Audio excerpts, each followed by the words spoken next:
Okay, that intro kind of got me excited. Is this an attempt at being in-universe with dark themes, or is it Halloween already?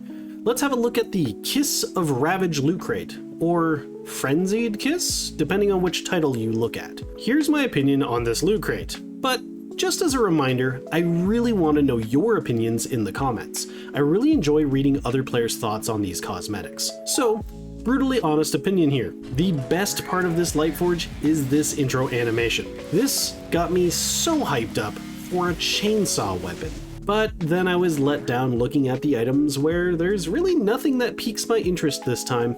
The outfit looks like a lazy blender of the current Battle Pass Satin Blooms top, or a slightly shorter but frilly bottom version of the Dream Silver set.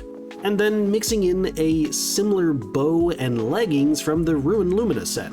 Don't get me wrong, I think the set is decent as an overall design, but it feels lazy and lacking for the price of a Lightforge set.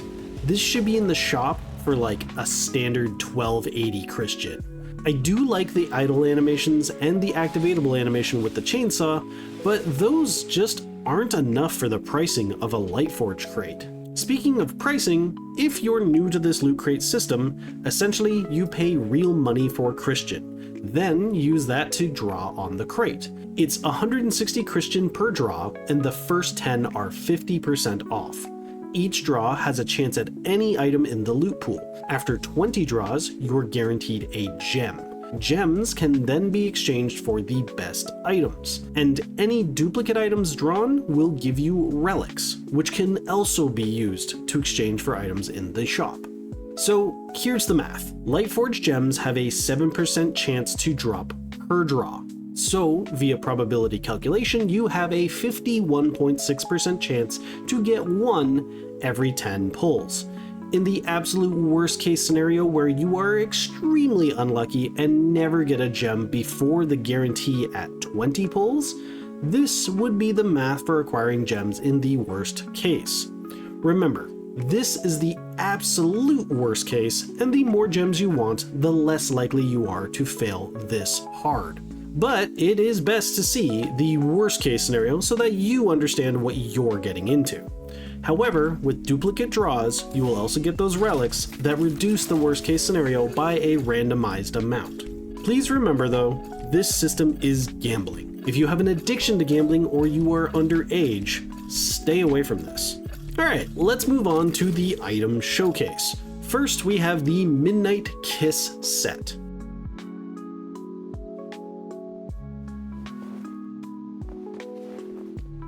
The set features 3 idle animations for both guys and gals.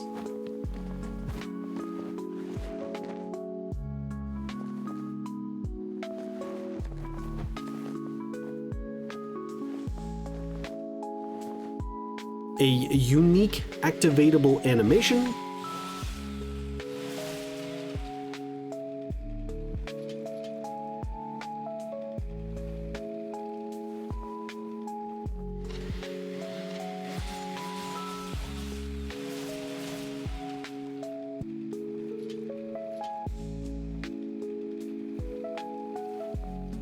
And an exclusive weapon switch effect on the arms.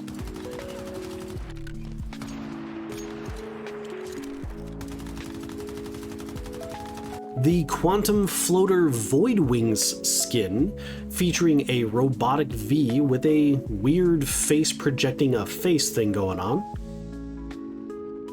A vine-lit chandelier furniture. Spider's Web makeup pack, which I think I might use this on Halloween. Rhythm Cyclone shorts. I'm almost going to guarantee that these shorts get a hotfix though, due to that corn logo. The Ready to Bloom emote.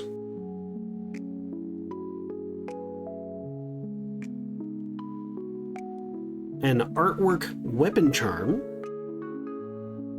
Light Catcher Cradle charm. Tornado weapon sticker.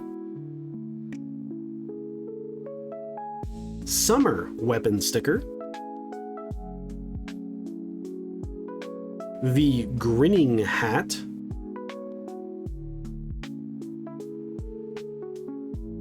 letter weapon charm, and I hope it's not just a bill, a sugar weapon sticker, and lastly, if you get all of the collection items, you will get the Strange Gaze avatar as a bonus reward. Let me know what you guys think of these Loot Crate items. If this showcase helped you, make sure to share it with your friends. And for more content, YouTube is going to recommend a video on the left, and for my entire Once Human playlist, it'll be on the right.